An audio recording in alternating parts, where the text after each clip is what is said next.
I feel really sad to be here. This isn't my first difficult situation, but it's the first time I've been in this particular place. I'm a guy in my early 30s, and I've been married to my wife since 2007. In 2011, things got really tough when she cheated on me and tried to leave for another man. It wasn't a successful attempt because he turned out to be not so great, and she realized it within a couple of months. At that time, our marriage wasn't going well. We didn't communicate well, argued a lot, and both had some issues. I was feeling down, and she was sometimes emotionally and physically hurtful. We got married young and had a lot of baggage from our pasts. Despite all the difficulties, I loved her and believed in our marriage. I could see that she was heading in a bad direction, and I wanted to help her. In 2011, I fought hard to bring her back from the other guy. It was a tough time, and I did most of the work to fix our marriage because she was deeply confused. Eventually, she showed remorse and started working on herself and our relationship. After a few years, I had to accept that she might never fully understand what I went through. Although she took responsibility, she still sometimes thought I was partly to blame or that we had broken up, even though she left me and I was trying to get her back. By 2013 or 2014, things seemed better and we were happy. Although there were a few times when she got too close to other guys emotionally, and she even sent a semi-nude picture to someone, we moved past those issues. I thought everything was fine. She dealt with her anxiety and depression, and we were in a better place. In 2016, after going through 3 miscarriages, we were overjoyed when she got pregnant and wanted a baby for a long time. Last week, my wife shocked me by revealing she had been having an affair since July 2016. She confessed because she wanted to be honest before our daughter was born, which surprised me since she waited until we had only 2 months left before the baby arrived. She claims she loves me and always has, but admits she was selfish, delusional, and too weak to stop the affair. She enjoyed the attention. Even though others say she shouldn't have told me, I don't regret knowing. She felt guilty, and despite her deceit, guilt catches up to her. I believe deep down she doesn't want to hurt others. I think she might have a mood disorder like narcissistic personality disorder, borderline personality disorder, or bipolar disorder. When she told me, it seemed like she didn't fully grasp the damage she had caused or understand the gravity of her actions. Over the past week, I've realized how broken she is. They didn't go all the way, but they did a lot, meeting 4 times in person and texting several times a week. She kept her double life hidden well, and I was blindsided despite being experienced with red flags. She had been a bit moody, but that's common in pregnant women. She admitted it's entirely her fault. There's hardly any confusion, and she's desperately trying to fix things now. She acknowledges that I was a wonderful husband, doing everything to take care of her, our baby, and being a loving husband and father. She's given me access to her phone, social media, everything, and even cut off contact with the other guy. I confronted him and he disappeared like a spineless person. Now, I'm in a really tough spot. I'm devastated once again. I don't know if I want to stay in this marriage, but there's a twist. I have a daughter arriving in just 2 months. My wife came clean about everything, and she seems more sorry than she was the first time she messed up. She's openly saying she has a problem with seeking attention, almost like an addiction, and she's trying hard to fix it. She's going to meetings and counseling. She has reasons for what she did, like feeling lost when becoming a mother and needing an escape because of our past miscarriages. But those reasons don't seem good enough. My heart is really hurting, and I'm not sure if I can go through with this. I might never forgive her for bringing our daughter into a messed up home. I don't want to repeat my parents' mistakes. They stayed together for the kids but got divorced when I was a teenager. On the other hand, I don't want to miss out on my daughter's firsts if I leave. I haven't talked to a lawyer yet, and the idea makes me really sad. I just don't know what to do. I promised myself I would never accept this again, and here I am, thinking about it. I know the timing seems strange, and it hurts to doubt if this daughter is really mine. I believe she is, but I'm planning to do a paternity test just to be sure. I'll also get an STD test again. I'm not sure when to do the paternity test because doing it before birth feels invasive, and I don't want to harm the child. Waiting until after might not be legally feasible, so I'll need to talk to a lawyer. I have access to my wife's phone and email, and so far nothing seems suspicious. She's set up individual counseling, and we've been to 1 marriage counseling session. She started scheduling them right away.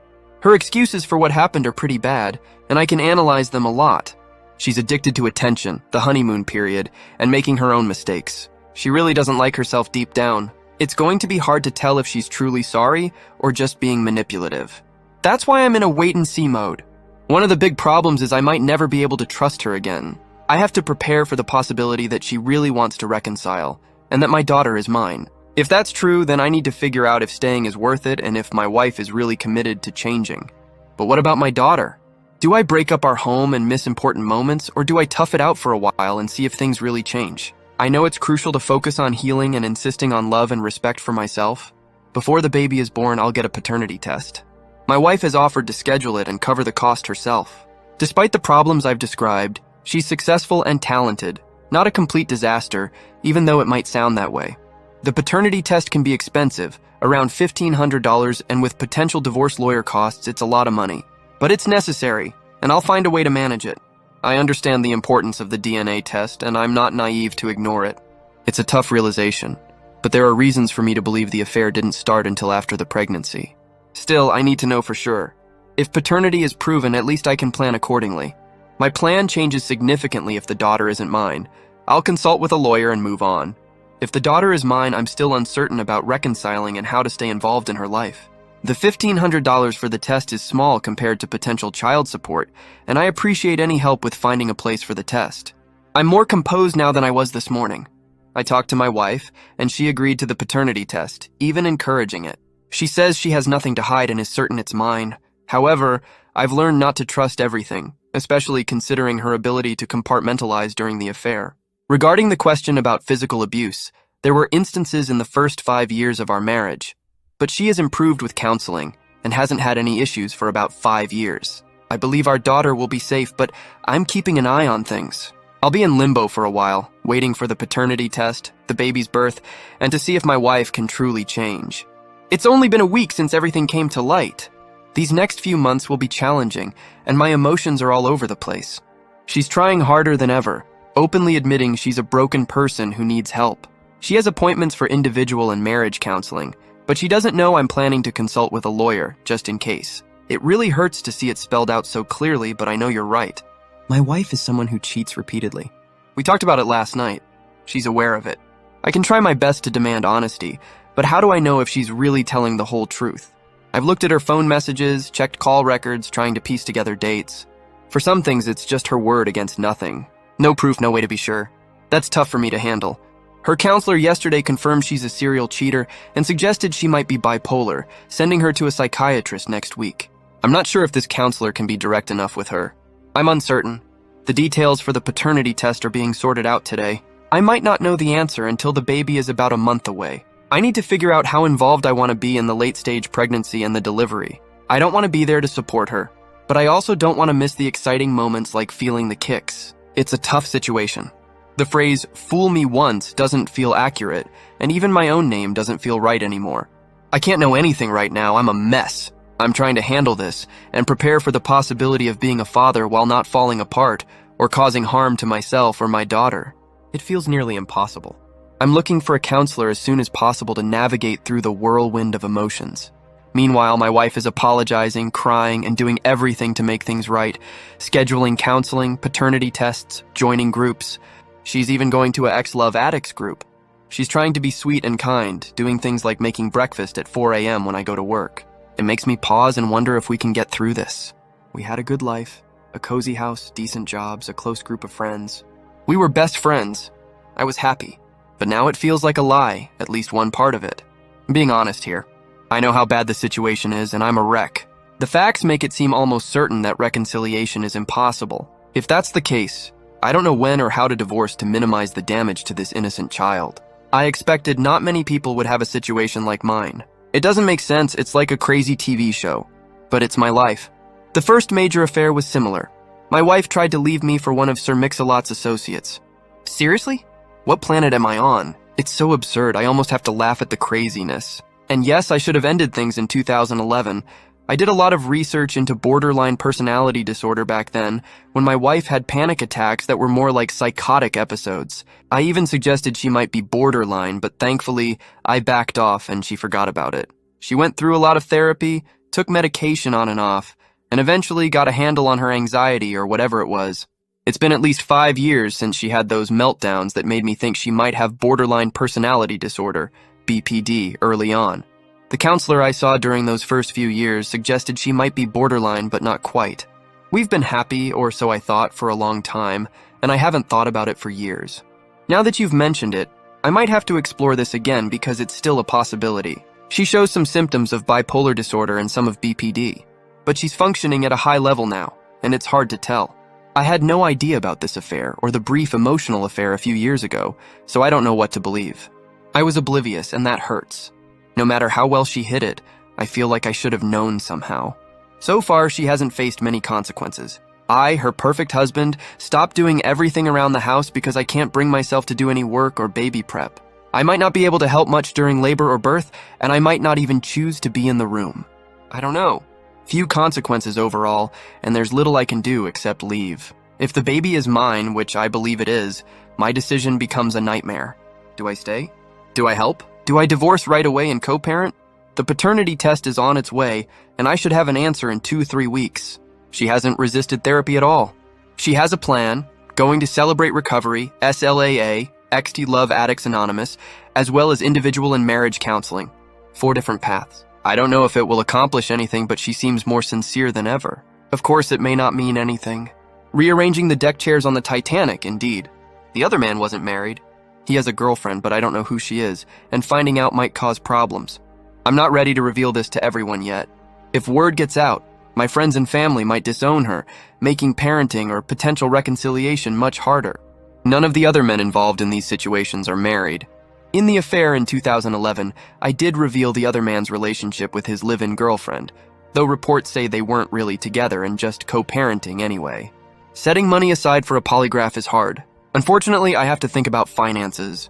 I'll likely be supporting the baby on the way, and my wife won't have any income until months after the baby. Real estate takes time. We're spending money on counseling, paternity tests, etc. It adds up. I'll try because I think it's important, at least something I need to consider. Lastly, if the baby isn't mine, I won't raise it. I know in my heart I couldn't do it. I would walk away. It's not just the baby that's keeping me here, it's that I know I couldn't overcome the resentment and bitterness. Maybe it would be different if the baby was already here, and I had been raising it as my own unknowingly. Today is a tough day. I know I need to focus on myself and healing. I'll check out the healing library. Unfortunately, I feel quite alone. This situation is too unique, like uncharted territory. D-Day happening 2 months before the baby? A possibly ex-addicted wife? Possible mood disorders? Seriously, this specific betrayal is crazy. I haven't even grasped how violating it is. Update. Long story short, my wife had multiple affairs, the most recent one discovered in December. I found out when she was 7 months pregnant. We have a 4-month-old daughter now, and P-tests and the look test indicate she is 100% mine. In my intro post back in December, I got a lot of advice to leave. I didn't take that advice, though I remain uncommitted. I really want to see my daughter grow up, and now that I've been there for the first few months of her life, I'm debating whether now is the time to commit or leave. Anyway, I thought everything was out of the bag regarding this last affair, which for the duration of her pregnancy consisted of oral X and a bunch of X-ting. OM didn't want to sleep with a pregnant woman, but everything else was fine. Turns out there were 2 specific details she didn't reveal at first. One OM took a few videos of her in the act. That in itself is awful, and there is no telling where those videos ended up. It makes the Mind movies 1000% worse for some reason. But here is the kicker, the grand finale. Because they weren't sleeping together, OM really wanted to see and imagine her sleeping with him. Over the course of their affair, WW revealed that she and I had made a few videos of our own in the past. So she sent him some sections of our own home videos, including our honeymoon video from 10 years ago. Now, regardless of whether or not anyone thinks it's smart to take videos, even with your spouse, this violation feels incredibly personal and horrifying. I'm shocked by how heartless it is. It means she was watching me on screen and thinking, okay, I'll send OM this video of my husband and I. There is no way to use the I wasn't thinking defense because she is literally staring at me as she makes the decision. I found out this last detail yesterday, and I don't even know how to start processing it yet. I feel dirty and immediately felt compelled to shower. Almost as if I had been raped. I don't want to minimize rape victims, I'm sorry. But the personal violation of him looking at me and her against my will is utterly vile and reprehensible to me. I can't believe she pulled me into her affair.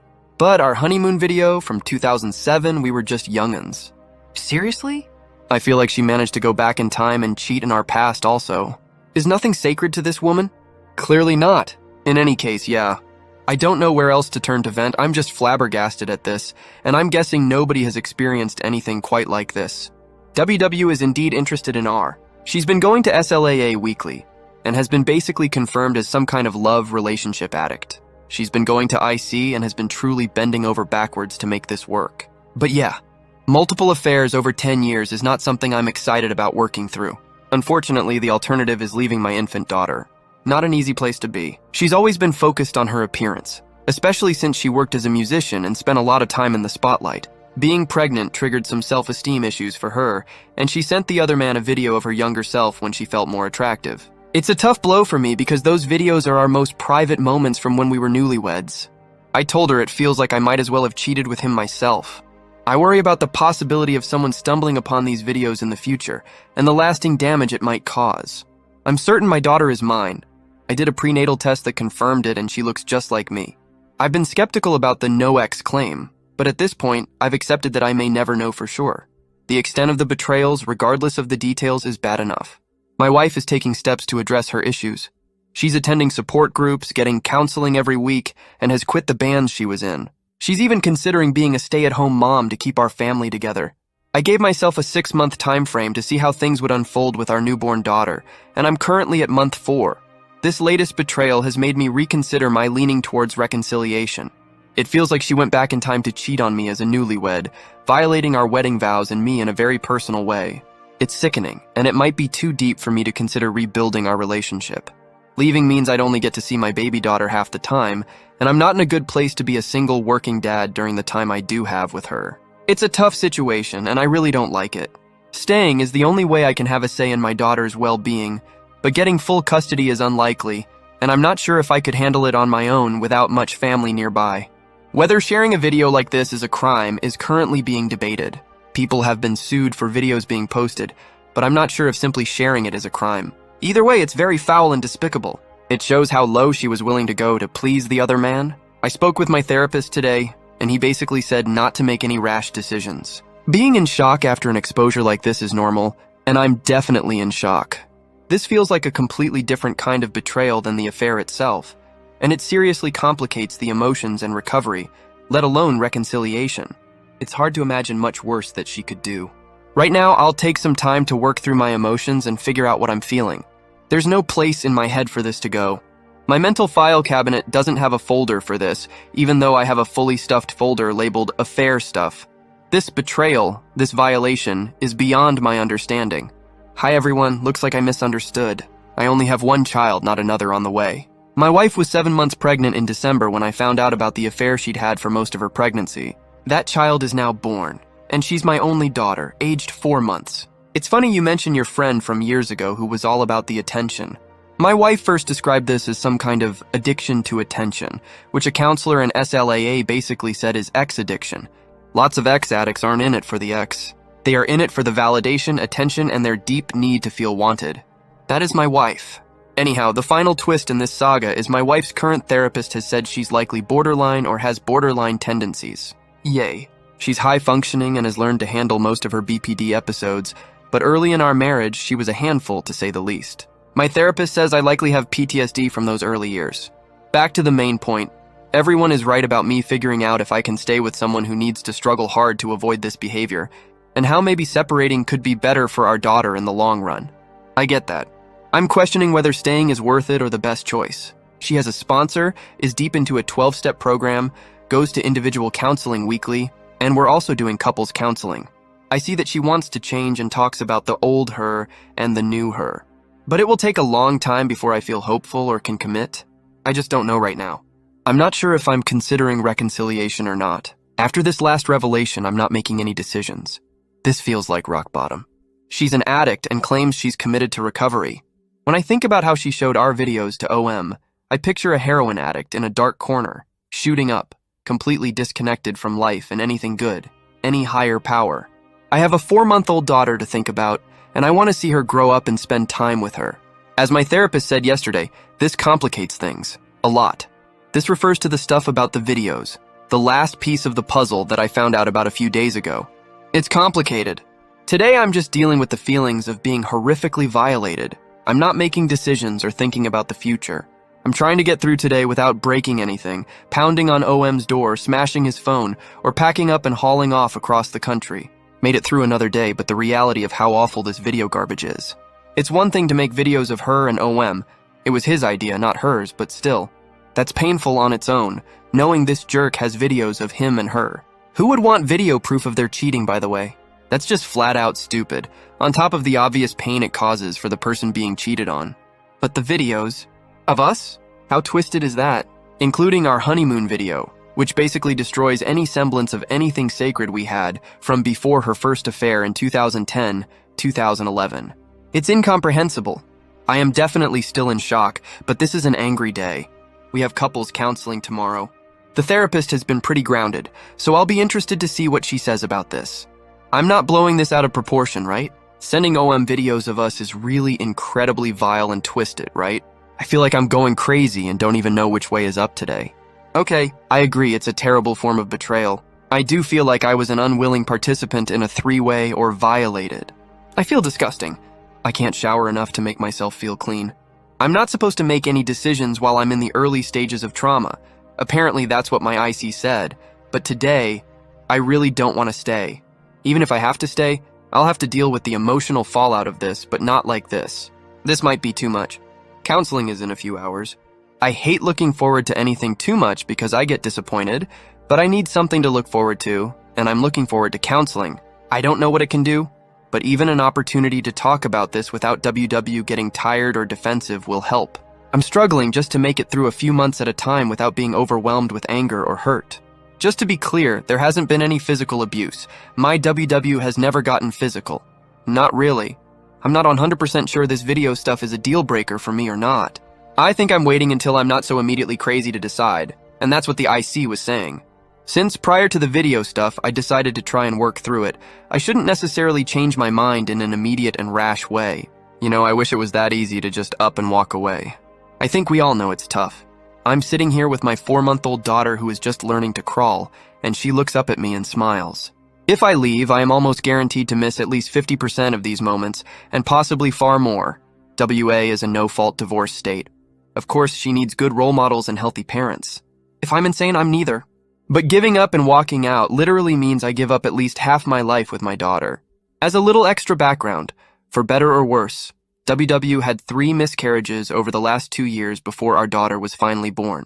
That might make her affairs more painful, but it also means I was that much more attached to DD. I was hoping the counselor would say, "Wow, that is messed up," and hold her accountable, but that never really happens. That's not the point anyway, is it? We talked about how incredibly hurtful it is, and how I feel like the videos ruined my past as well as the present.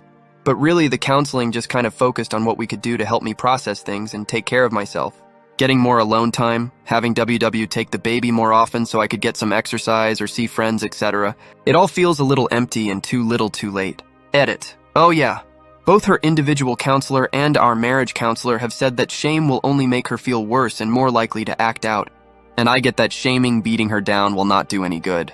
At the same time, it seems like the alternative is them saying, "Suck it up, it happened." She is doing everything she can to be a better partner. Going to SLAA, talking to her sponsor regularly, going to individual counseling, going through a full 12-step essay program so she can figure out exactly where she goes wrong and prevent it from happening again. Only time will tell, I suppose. In the meantime, I need to decide what to do. Eventually. Yeah, maybe. The thing is, I really liked this MC, aside from a few times she went easy on her. The thread I'm hearing from MC and WW's IC and others is that shame feeds addiction. Shame does not prevent behavior from happening again. I get that. It does make sense. All 12-step programs point out that shame and self-hatred will lead to relapse. On the other hand, it seems like not feeling shame is just sweeping it under the rug. It's a conundrum. If you want a happy marriage, I'm hearing, you need to encourage your WW to be happy and not shame her. Don't get me wrong, I'm not sitting around calling her names or even hammering home what she's done to me. But by not focusing on my own recovery, I am increasing her shame. That's probably why this is hard. Well, it's also why addicts are hard to deal with. After WW had 3 miscarriages for a child we desperately wanted, seeing her 7 months pregnant in a sobbing heap on the floor made it impossible for me to go fire and brimstone. The last thing I wanted was for her to go into labor 10 weeks early or to cause damage to our daughter. I immediately imagined how Dee Dee was feeling all her rotten emotions from the womb, so I tried to temper my emotions. IC says it was bad, that I've suppressed feelings that have turned into poison for my soul. I agree. Looking back, I'm not sure how I could have handled it differently at the time, so maybe that means I still have some growing and learning to do. Put me in that same situation now, and I don't think I could unleash hell and fury, knowing Dee Dee was still sucking her thumb innocently in her belly. Now it makes me want to unleash fire and brimstone, but it's a little late. Hence my dilemma. Stay or go. What to do? Concerning accountability, our counselor does some amount of holding her accountable. It's more that she prods me to hold her accountable in our sessions. She has never once made it seem like I shoulder any of the responsibility for her affairs, which is good, as I have been in that situation before. I think I'm just hoping the counselor will berate her, which is not her job. She's actually pretty good. I think I'm the one getting fatigued of having to try endlessly to make her see how much she has hurt me, and she's saying she gets it but me not feeling like she does. The endless cycle. It's not healthy. Today I did a lot of research about divorce lawyers online. I hate doing that. But even though she is making a multitude of attempts to change, the fact remains that I'm just not sure I'll be able to forgive. Of course, every day, every hour I feel different than the last. I was firm that her support group had to be women only. You're 100% right that any hope of reconciliation would be doomed if she was sitting in a room with other male addicts. Throwing chum into a shark tank. It makes me sick to my stomach, but I spent a good chunk of time yesterday looking for divorce lawyers. I'm not ready yet, but want to consult with one to get my ducks in a row in case that's what I decide to do. I want to meet with a divorce attorney without her knowing, which makes things interesting. Either I find one near my work, downtown urban core, probably very expensive, or I find one near my home, deep suburbs, far cheaper but much harder to meet without her finding out. Working out the actual logistics is difficult, and we share the same money, which means the second I start paying a lawyer, the cat's out of the bag. I have individual counseling today. We'll see how that goes. Went to a support group for spouses yesterday, and it's always nice to hear from a small group of like-minded partners. I was fairly hard on her during a text conversation near the end of my workday yesterday. I get that beating her up over things isn't usually productive, but I was so frustrated and she lacked any compassion, was just trying to fix me by suggesting I do more individual counseling, journal, etc., as if that'll magically make me feel okay that she sent explicit videos of me and her to the other person. She's getting defensive now. It's like she's in a stage of her recovery from ex-addiction, where she doesn't want to hear about her mistakes, just wants to focus on the future. She even mentioned considering leaving last night. I've always made it clear that she needs to put in the effort to make this work. If she's thinking of giving up after just 7 months, that says a lot, especially since she recently told me the truth about some things. I'm not ready to make a final decision and give up seeing my daughter. Thanks for staying supportive. I agree. It's very strange, and that's making it challenging for me to figure out how to handle it. She says, they weren't having X, so he wanted the next best thing, I guess. And he kept insisting until she gave in. I think she was willing to do anything to keep him interested and maintain the validation she was getting. He's a PORN addict. I don't even want to know how she knows that, and he didn't care about her at all. That's the real issue. That's why it shouldn't seem that strange. He didn't care about her. He was just using her like his personal source of adult content. It makes me sick that she let herself be treated like that. And it makes me sick that, considering his interest in PORN, there's a good chance that videos of my wife, and possibly me and my wife, could end up on the internet. This is some seriously messed up stuff. On Saturday night, WW and I had a disagreement after she spent the day at a realtor's event. I sent her several texts throughout the day, and her responses were sparse. This always concerns me, especially since it was an event with drinking involved, a wine tasting, and she was partnered with another realtor who I've always suspected is interested in her. When she got home, she seemed a bit tipsy, having had 2 or 3 glasses of wine. She felt I was being controlling for getting upset about her lack of response to my texts. We eventually put it to rest. The next day, we continued talking, and she admitted that the guy she was partnered with got inappropriate with her. It all happened in public, never alone, but he made a flirty comment like, "What would you do if I came on to you?" She claims she shut him down, and that it would never happen. Then, she dropped a bombshell. She confessed to being an ex-love addict and having had affairs on me. She insists she loves me and is trying to work through it. Interestingly, he chimes in, saying, "I'm an ex-addict too." She clarifies that she's a real addict attending SLAA with a sponsor, and he backtracks, admitting he just likes X. So anyway, my alarm bells are going off all over the place. We've already agreed that talking about X is 100% off limits with any man, and we don't tell anyone about our problems unless we agree to it. She broke both of those, but she says it was an attempt at being honest with him and making him realize he can't get anywhere with her. I think it had the opposite effect. This feels like a huge emotional mess to me, and I've told her how much it bothers me, making me feel violated and worried about her heading toward another affair. I'm pretty lost here. She claims she was trying to do the right thing. My IC has been talking about being a truth teller, meaning I should express my feelings, and she says she was taking that advice to heart, being honest with this guy about why he should stop pursuing her. It sounds crazy, but she insists she felt that way. I've thought about a postnup. It seems too harsh to me, almost like predicting our marriage will fail. I haven't brought it up to her yet. Honestly, I don't know much about them. Regardless, I'll still have to support DD no matter what happens. Lastly, there's something positive, idiot. I also think it might turn out well. She was honest with me. She didn't have to be, she never has to be, obviously, and she knew it would be an issue when she told me. So she is trying, and I do think her heart is in the right place, validation issues aside. I'm just afraid now that we've already chatted about it a time or two. When I bring it up again, it might seem like I'm just reaming her for it repeatedly. I need to find a tactful way of saying, hey, I know we talked about this already, but here are some other things that worry me. Deep breath.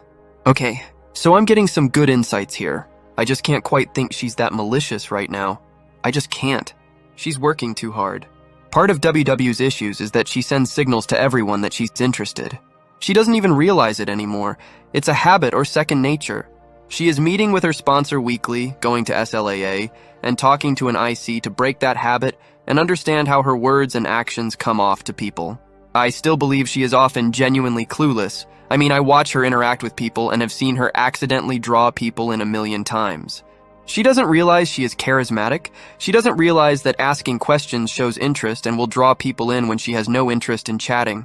This event was a wine walk put on by her work, so it was drinking-centric. That is part of the problem. I do believe they were able to have this conversation while walking around town and doing their job because there would have been plenty of places that were public, but with nobody around to listen type situations. And yes, I realize she's not a safe partner, and this was totally unacceptable. I never said this was okay to her. I said the opposite. I did use the I'm not trying to punish you, but we need to talk about this line, and we talked last night. She understood completely why it was so unacceptable, agreed that she should never tell anyone about our issues without discussing it with me first, and sees now why she just printed a roadmap for this guy to get with her. Unfortunately, cutting off contact is not really possible unless she quits her job, and that seems extreme for this situation. She sent him a cease and desist text, telling him she shouldn't have shared personal details about her relationship, expressing discomfort with his advances, and insisting on maintaining a strictly professional relationship. He called and apologized, and I heard the conversation, finding it satisfactory. Afterward, I reminded her that an apology is part of the strategy to win her over, and she needs to be extremely cautious with him. She willingly disclosed the situation to me when I had no way of finding out on my own, which I interpret as an attempt to be honest, since I've emphasized the importance of transparency. I've set clear boundaries and we discussed and agreed upon them. So everyone is right, she's not completely safe. She's still early in learning to deal with her ex addiction, and this mistake is more significant than it seems. However, it's not enough for me to end our attempt at reconciliation yet. I'm thinking about bringing up the idea of a postnup, but I haven't decided yet. Charisma becomes a problem when her boundaries are lacking. Your mother has boundaries. Liao Yu does not, at least not yet. She's better now than a few years ago, believe it or not. The whole issue revolves around boundaries. Ultimately, that's the core of the problem. Too much information and poor boundaries. Talking about too much information, my wife just told me she thinks she has a yeast infection. Naturally, I'm concerned it might be something else. We both got tested for STDs a while ago, but now I'm worried. I suggested she should see the doctor to make sure it's nothing more serious. The controlling statement is a major issue for me that hasn't been addressed. She got defensive and accused me when I had a legitimate reason to be worried. That bothers me a lot. We've been discussing this for 2 days, and even though I'm not eager for more conversations, we need to address it. That wasn't okay. Regarding the event, it was a work-related obligation for her, and she had to attend. I assumed she was working the whole time, but she was sort of working. Even her conversation was with a partner assigned to work a registration booth with her for the event. I was at home taking care of our 6-month-old daughter. Having a baby means I can't always attend events like this, and vice versa. We did discuss the alcohol aspect, and she mentioned it was a wine tasting, making it hard to gauge how much she'd had. I made it clear that she shouldn't be drinking without me around anymore, and she agrees. It's a risk factor. She works as a realtor, so each person essentially runs their own business, and there's no HR. She has several bosses overseeing the office whom she can turn to if things get out of hand. I'm satisfied with the messages and phone conversations they had, and the boundaries she set for now. However, I still have a lot to think about and discuss. We'll see how tonight goes. I've been attending S-Anon meetings, and I have one tonight where I'll share about this. I don't think I'm handling any of this the right way, but I'm getting a bit mixed up inside and need to straighten my thoughts. This situation is tough. Yes, she let her addiction kick in, as you mentioned. It was like having one drink. She hasn't had any drinks in the 9 months since everything came out. I'm not ready to give up after just this one slip-up, but she's handling it poorly. We are 9 months into this process. While she has shown plenty of remorse along the way, in the last few weeks, I sense that she's just tired of being remorseful and wants to go back to the way our lives used to be. None of it sits right with me, but I don't want to throw in the towel over this minor slip-up. She has an individual counseling IC session in a few hours. I hope she is honest with her counselor about the situation, and the counselor takes her to task. But I can't control that. Then I have an S-Anon meeting tonight and IC tomorrow. I'm exhausted. I don't want to play detective. I've really focused on that, and my wife has indeed told me virtually everything instead of having me find out through snooping or the grapevine. We also have a marriage counselor, MC, and we're meeting with her on Monday. Ours is pretty good, but sometimes too gentle. I feel like our counselors might be treating her with kid gloves because they know she is disordered and an addict, and apparently heavily shaming those types of people is counterproductive. Our MC does call her out, but very gently, and also focuses on me highlighting things she is doing right. So, anyway, I had a brief talk with WW, and it sounds like her individual counselor, IC, hit her pretty hard, explicitly calling this a relapse. Not a major one, and something that would barely blip on the radar for non-addicts, but it's a significant risk for her. Her IC said she has to go look at her boundaries and figure out what allowed this to happen. She emphasized that WW has to be very careful, especially because she is charismatic and people will always be attracted to her. Her IC said she can never let her guard down. After WW described my reaction, her IC also said that I reacted with classic PTSD-type reactions, which WW found eye-opening. We only talked for a second before her next appointment. Don't worry, it's an appointment with my mother about selling her house. It's legit. So I'm sure we'll discuss it more later. I feel a bit better about her IC not sugarcoating this mess, at least. Still damn exhausted, though.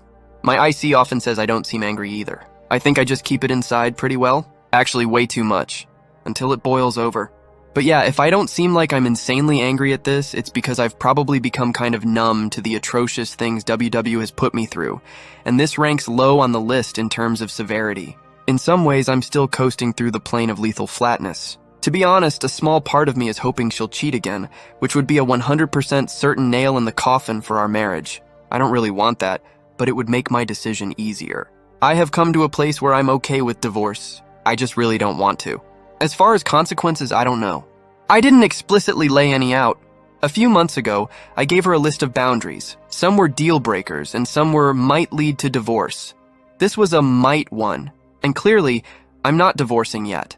On the question about how a woman could be an ex-addict, she's actually a love addict. Both of our ICs have said there's little difference between ex-addiction and love addiction. Even for men who are ex-addicts, it's usually not the ex, but some deep emotional void connected to the ex that is the issue. She has a void within her that normal, healthy love will not fill, and her addiction is her desperately trying to get men to love her to fill that void. No matter how many men love her, the void will never be satisfied. So I guess you could say WW is addicted to the adrenaline high of someone new, of getting attention, of being desired. Addicted to fantasy. That quickly leads to X, which is just the byproduct of feeding the addiction, and then she crashes when she realizes the new guy still leaves her feeling unloved and empty. Then pile some shame on top. Is it a true addiction? I don't know. I hate the term.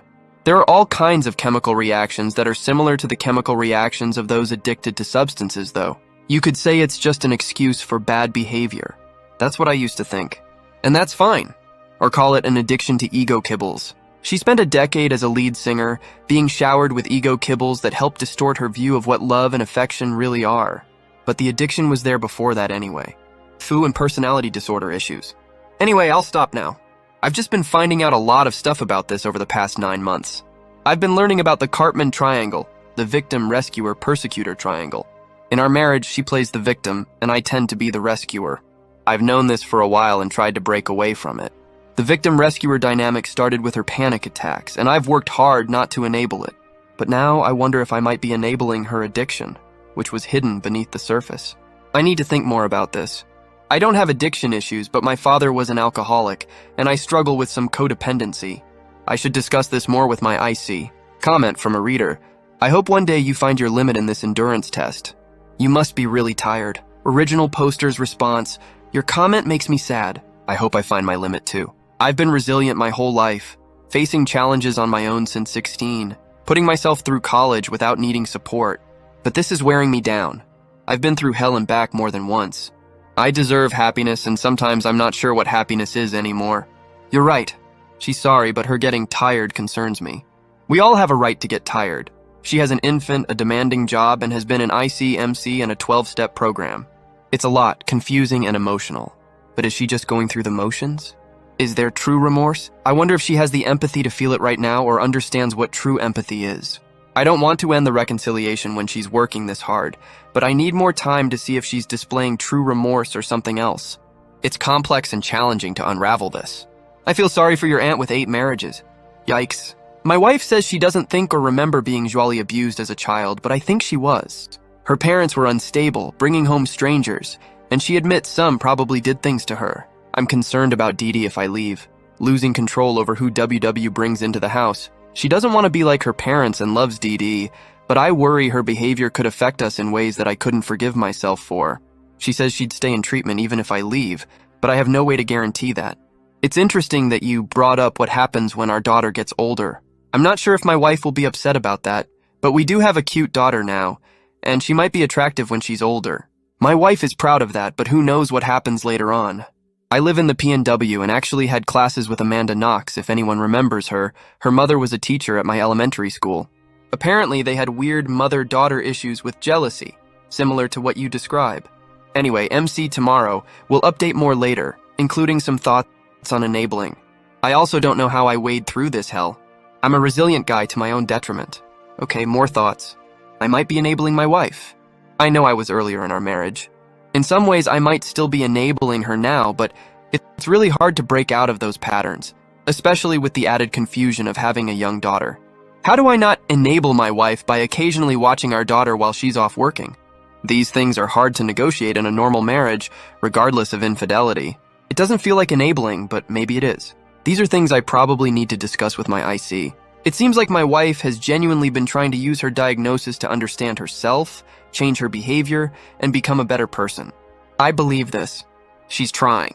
However, she hasn't been horrified by this latest incident, which I see as a red flag. She says she wasn't seeking out attention, just trying to tell the truth. I don't think she was consciously trying to get attention, but I believe she's in denial that she was seeking out that attention and on some level enjoyed it. I think there are still layers of denial she has to work through before she can make true progress. Anyway, her recovery is her recovery. I need to focus on myself. I do want more children. I'm in my mid-30s, and we make beautiful, lovely children. However, I don't know if I want more children with her yet. Yes, I am seeking a romantic relationship and would not be content with a business marriage. I want a deep and intimate connection too much to forsake that, and I'm too young and healthy to want to squander the rest of my life in a business relationship. That's not what I'm going to sign up for. So that needs to weigh into my decision-making process over the long term. Reader. Comment. For yourself, awareness of the situation you are in along with the dynamics involved is a great first step in your own healing and growing stronger. I found the human magnet syndrome, No More Mr. Nice Guy, and Getting the Love You Want all to be insightful and helpful in broadening my view on the underlying elements that I was tied up in. Ultimately, the books, some work with IC, time, and self-reflection, helped me see that I was worthy of being treated with love and respect, and that accepting anything less was toxic to me. Original poster. I want to read these books and work on myself, but I find myself reluctant. Between raising a 6-month-old SNON meetings in literature and work, I am not eager to spend much other time working on this aspect of myself, despite the fact that I know it would be good for me. Maybe that's my current exhaustion seeping in, but I find myself bitter that I even need to spend so much time dedicating myself to handling this disaster of a marriage I'm in. Maybe I need to hit a point when I'm reading for me, not for her. Reader, comment. I have moved over 10 times. When I work with a realtor, it's during the day. Does she only do her business at night? Do you mind explaining the child-rearing dynamic? I cared for the children myself when they were infants with a little help from my husband. Original poster. She does a mix of business during the day and at night, depending on the schedules of her clients. I do some watching of Dee Dee in the evenings when she is working. I wake up at 4 a.m. for work, so I actually sleep in our guest room 4 nights a week, which leaves infant rearing duties to WW. Then I share heavily in them the other 3 days. We have no daycare currently, though Grandma watches DD 1 or 2 days a week when WW simply can't bring DD to work with her. Right now, DD is nearly a mascot at her real estate office. Everyone loves her. Once or twice a week, WW does watch DD all evening and lets me go do whatever I want. Generally hit the gym, go for a long drive, or even just sleep. So she is trying to give me time. I would agree I am a fixer more than an enabler, though I have enabled her in the past and am trying to break that habit. I am spending a lot of time trying to fix myself now, healing and becoming a better father and a better person. That's my main goal. The marriage is secondary, though it would be nice for Dee Dee if it worked out, and I sure as hell am not walking out right now because infant custody almost always vastly favors the mother. Reader comment: I, for one, think this X-addiction, love addiction diagnosis that seems to be used more and more by the ICs when dealing with infidelity is just a way of somewhat justifying and alleviating some of a serial cheater's choices. My opinion is your WW likes to be with other men, period. She is not loyal. She has no integrity. She has low morals. She should not be a wife. Original poster. She is not loyal, has no integrity, low morals, and should not be a wife. I agree with all of that. However, I do have to say that I believe she is an ex-love addict. I know ICs have been using that term more, and it's a handy excuse, but I really got very little from any of her 3 affairs. I won't give TMI, but the most recent affair was 100% about making OM happy. She got nothing out of it. Nothing. Except ego kibbles. Even her IC was flabbergasted at first because she couldn't believe how little she got out of the affair and how utterly irresistible attention is to her. She was the lead singer of successful bands for almost 10 years. She thrived on attention, and her entire identity was tied to what others thought of her. She's now realizing how destructive that mindset is and has quit every band she was part of. So she's committed to improving herself. I do need to take better care of myself, though. For months, I've been pushing through work, dealing with this situation and parenting. It's tough. Reader comment: get away for your mental health. You are holding on too tightly. It's okay to loosen that grip a little. You mentioned your wife is a good mom. Let her take on more parenting responsibilities for a while. It will help her remember what's at stake. Original poster. About 6 months ago, I went away to the ocean for a weekend, leaving our daughter with my wife. It was amazing. I want to do that again, but I feel guilty leaving our daughter with her for a whole weekend. Of course, my wife is saying she needs a break too, so I'd feel even more guilty, but I need that. Fast forward 6 years later. Update October 2023. It's been a long time. Years. I put in so much work. She just told me she wants a divorce. She's been unhappy for a while, and truthfully, I knew she had been unhappy. In the last year, she was all over the place with her career, wanting a baby, wanting a puppy, wanting to move across the country. I tried to stay stable and let her find what would make her happy during her midlife crisis. Turns out you can never trust a serial cheater. I feel really stupid for trying to make this work for so many years, finally letting my guard down only to find out she wants a divorce. She's focusing on her unhappiness, but after pressing, she revealed she's been talking to another man for 2 weeks and insists it's just been commiserating about their relationships. Look, I know I used to be an expert. More has always happened than a wayward reveals. I'm rusty, but not totally naive. I know more happened, just not sure how much. I don't know if I need to know. Divorce is happening. She has decided, and I am not going to make this work again. So if she changed her mind, I'd insist we go through with it. We have 2 kids, aged 6 and 5. I feel overwhelmed at the thought of being a single parent. I worry about what our kids will go through. I'm scared about being alone and fear that my job, which is already shaky, might fall apart. The future terrifies me. We need to co-parent well, and I don't want to put my kids through what I went through. She wants a quick mediation, but I need time to think. She hopes to keep it amicable, and I know courts in WA can be tough on dads. I'm a total mess. Can't sleep. I don't know what to do, and I can't believe this is happening again. I got paternity tests after the last round, so I know my kids are mine. I guess I know the end result of all this, even though I'm heartbroken about it. She's toxic, and there's no other way. It's true, she's not meant for marriage. The only reason we made it 17 years is because of the work I put in and my resilience. I'm still a wreck, and I guess I need an attorney consult. It's hard to go from thinking your life is fine one day to realizing everything is gone just 12 hours later. She's got her man to talk to and some seemingly supportive girlfriends, and now I've got to scramble to find my own support system, trying not to drag her name through the mud. She is a waste of space. She's turning sour quickly, unable to discuss things without getting defensive and angry. I told her to call it an affair, and she accused me of trying to control her. Maybe that's controlling, I don't know. But I just want the truth out so we can both accept it. She refuses to call it what it is, denial. She's hoping to file in a county across the state, where there isn't a 3-month waiting period, and mediate for a quick resolution. It's hard for me to say it. It's so sudden. But she's a waste of space. I gave her so many years and she's just not marriage material. Used and abused me. I can't believe I let her back in. I've called several lawyers for consults today. I see why I need to move quickly. I'm still shocked. Obviously, she's been wayward before, so I shouldn't be shocked. But it was like a light switch flipped overnight. And she's become defensive, uncaring, and narcissistic. She wasn't even acting this way during her previous affairs. Back then, she was contrite and apologetic. Now she's just blank and emotionless, unless it's to snap about how she won't talk about things. I'm so confused and heartbroken. Our 6-year-old was just excitedly talking about how WW slept in her bed last night, and it breaks my heart. She loves us, loves her parents. She is so innocent, and WW is so horribly broken. She is going to break our kids' hearts.